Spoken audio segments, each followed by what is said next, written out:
어디에 들어있어? 이름, 예수 그리스도의 이름 안에. 그 이름을 가진 자에게는 권세, 다시 말하면 통치하는, 다스리는 그 본질이 권세잖아요. 권세를 지금 가지고 있다. 그럼 내가 하나님 나라를 경험한다는 게 뭐예요? 하나님 나라를 내가 경험한다는 말은 나에게 주신 권세를 사용하는 거예요. 그 권세 안에 하나님 나라의 실제가 들어있다니까요. 아직 오지 않았지만 권세를 받음으로써 이미 와 있는, 아직 오지 않았지만 이미 와 있는. 그러니까 여러분, 하나님의 나라는요, 다른 걸로는 절대로 경험이 안 돼요. 뭘로요? 여러분이 가지고 있는 권세를 사용할 때 드러나는 실제가 하나님의 나라예요. 하나님의 나라는 하나님의 다스림, 통치하심이잖아요. 그 본질이. 그렇죠. 그러니까 신앙을 생활을 한다는 말은 저 권세를 사용하는 거예요. 권세를.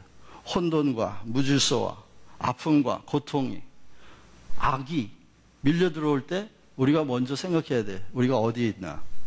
예수 안에 있다. 예수 안에 어디? 하늘 보좌. 거기서 나오는 권세. 그 권세는, 권세 앞에 모든 힘이 굴복한다. 그런데 이게 이제 문제죠. 그렇게 했는데요, 목사님. 안 되던데요. 그렇게 했는데요. 통장이 맨날 바닥인데요.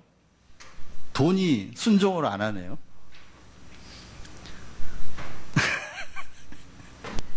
자, 이 사람의 관심이 지금 어디가 있어요?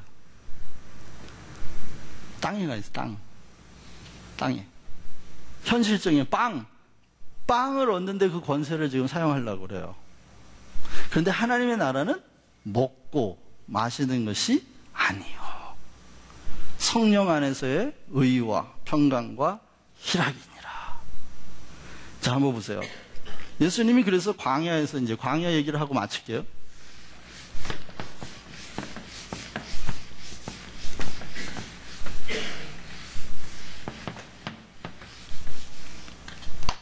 첫 번째 시험이 뭐였어요? 돌로 빵을 만들어 봐라. 근데 지금 예수님이 누구예요? 마지막 아담으로 오신, 지금 만물을 다스리는 통치자예요. 그리고 온 인류를 구원하러 오신 구세주야. 자, 그런데 보면 예수님을 구세주의 자리에 한번 놓고 보세요. 구세주. 그리고 구세주는 창조주예요. 창조주이기 때문에 구세주가 되는 거예요. 그러면 창조주와 돌의 관계를 한번 생각해 보세요. 돌이 누구한테 복종해야 돼? 하나님께 복종해야지, 돌이. 그렇죠? 지금 예수님은, 사단은 지금 돌로 빵을 만들어 봐라. 이 빵은 지금 굶주림이라고 하는, 굶주림. 이게 위기잖아요, 위기. 삶의 위기예요. 굶었어, 지금. 배가 고파. 죽을 것 같아. 생존의 위기잖아요. 생존의 위기에서 위험 요소를 제거하라는, 빵을 만들므로써 위험 요소를 제거하는 방식으로 너를 살려라. 그게 사는 거야. 그랬더니 예수님이 뭐래요? 사람이 빵으로만 사는 것이 아니요, 하나님의 모든 말씀으로 사느니라. 말씀, 이게 보이지 않는 것, 이거 보이는 것. 아까 우리 처음에 읽었죠? 보이는 것은 보이는 것으로 말미암아 된 것이 아니야. 보이는 건 잠깐이야. 보이지 않는 것이 더 영원해. 사람은 이라고 지금 말씀하면서, 사람은 빵으로만 사는 게 아니야. 그러면요, 어떤 사람이에요? 사람은 빵으로만 사는 게 아니야 그러셨으니까 빵도 필요하다는 얘기죠. 빵도 있어야 된다는 얘기죠. 그리고 이 말씀을 그렇게만 해석하고, 역시 빵은 있어야 돼, 이러고 끝나는 사람들이 있어요. 왜 빵으로만 사는 게 아니라 그랬으니까 빵도 있어야 되니.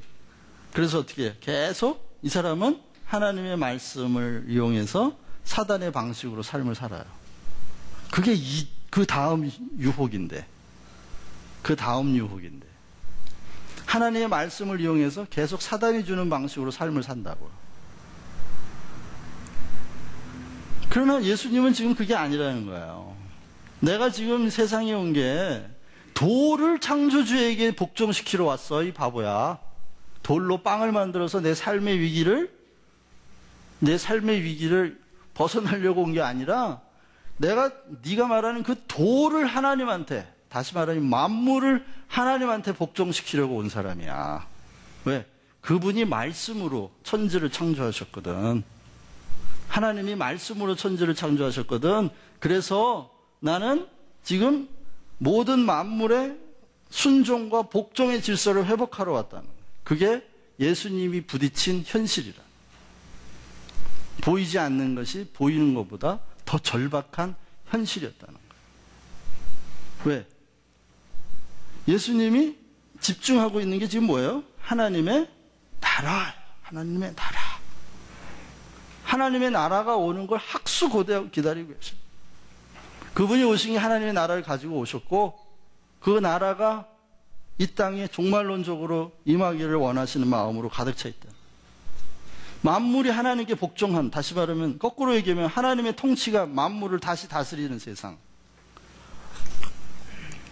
여러분, 하나님의 나라가 우리의 현실입니다. 믿으세요? 안 믿으시나 봐. 눈이 떠지시면 믿어질 거예요. 빵보다 더 절박한 현실이 하나님의 나라, 말씀, 생명. 내가 살아있으니까 배고픔도 누리는 거지. 죽어있으면 굶주린 것도 없잖아요. 그렇죠?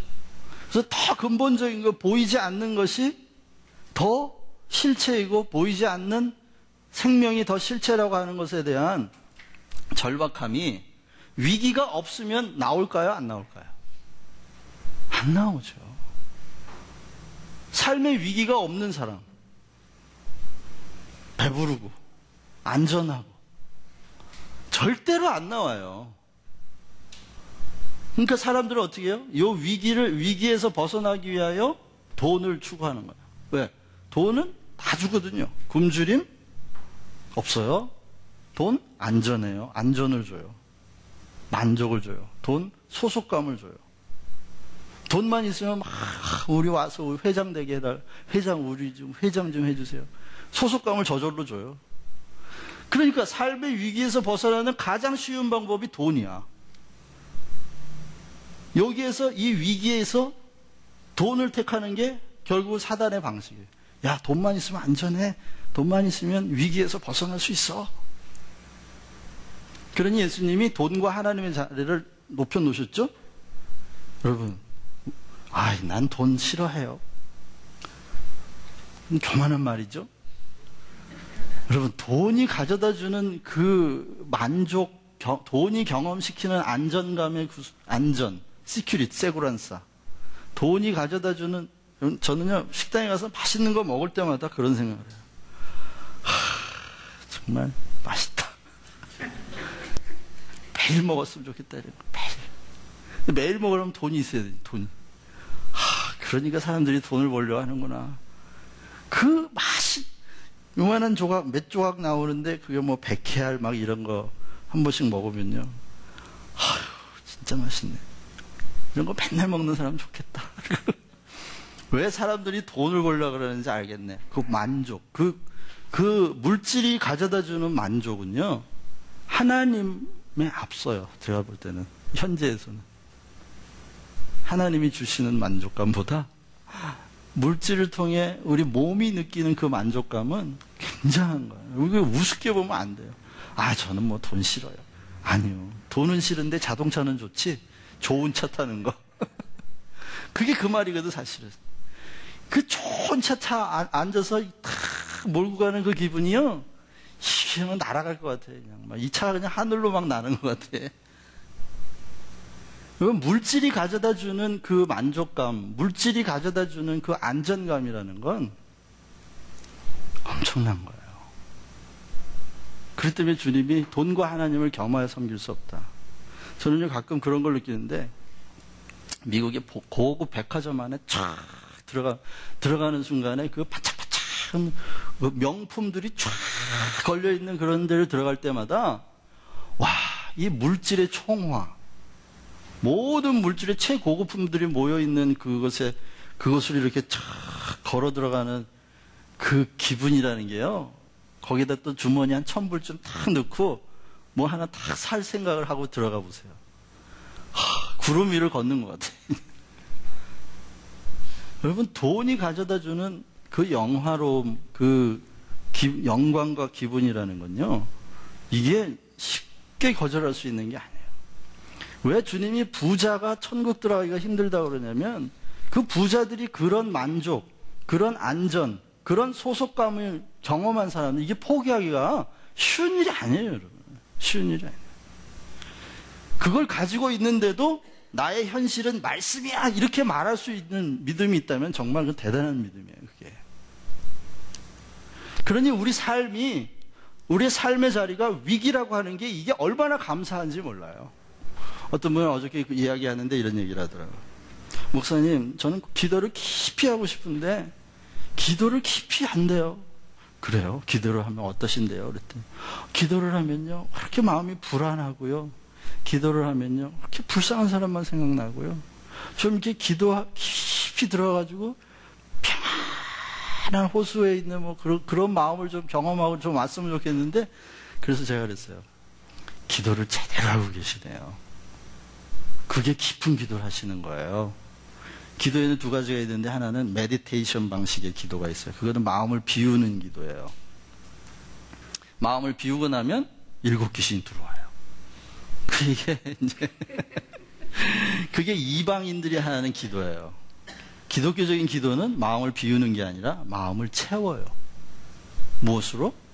내 속에서 솟아나는 생명수에 집중하면서 그 생명수가 우리의 영혼을 채우는 거예요. 말씀으로 채우고요. 그런데 그게 채워지고 나면 어떻게 되냐? 우리의 삶의 자리가 위기라는 걸 보여요. 왜요? 빛이 나면 어두움이 물러가면서 그 어둠의 실체가 드러나잖아요.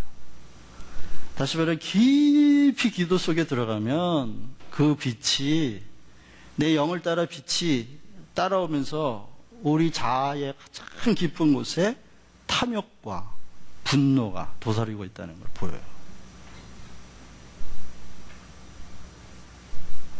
바로 그것이 우리의 삶을 불안하게 만드는 요소라는 거예요. 그 삶의 자리가 위기라는 걸 보고 나면요, 기도하면요, 마음이 아프죠. 불쌍한 생각 나죠. 중보기도 안 할 수 없죠. 눈물이 나죠. 내 삶이 위기이기 때문에 난 위기에 있지만 내가 할 수 있는 건 아무것도 없어요. 내 삶을 안전하게 만들 수 있어요. 사단의 방식을 거절하고 나면 할 수 있는 게 아무것도 없어요. 아무것도 할 게 없다는 걸 발견하면서 그때에 뭘 구해요? 하나님의 은혜를 구하는 거예요. 하나님, 불쌍히 여겨주십시오. 이 영적인 세계의 위기이기도 하고, 현실적인 세계의 위기이기도 하고, 정신적인 세계의 위기이면서 모든 면이 다 위기야. 삶에, 내 자리가. 그걸 보고 나오는 사람이 깊이 기도하는 거예요. 이방인의 기도는 하고 나면 너무 평안해. 아무 걱정, 근심이 없어. 그것이 기도를 잘하는 거라고 생각하는 건 속는 거죠.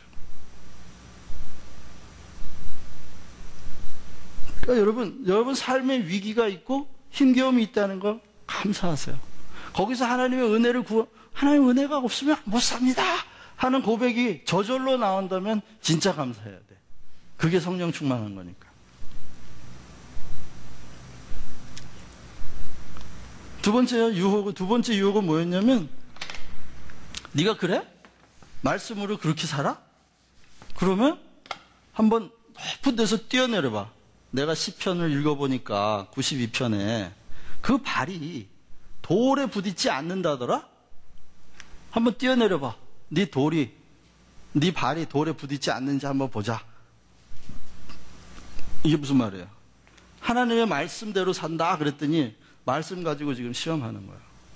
여기 시편 90편의 말씀을 가지고 발이 돌에 부딪지 않는다, 요거를 증명해 보라는 건데, 어디에서요? 사실의 수준에서 증명해 보라는 거예요. 사실로 증명해 봐. 시간과 공간 안에서 사실로 증명해봐. 그랬더니 예수님이 뭐라고?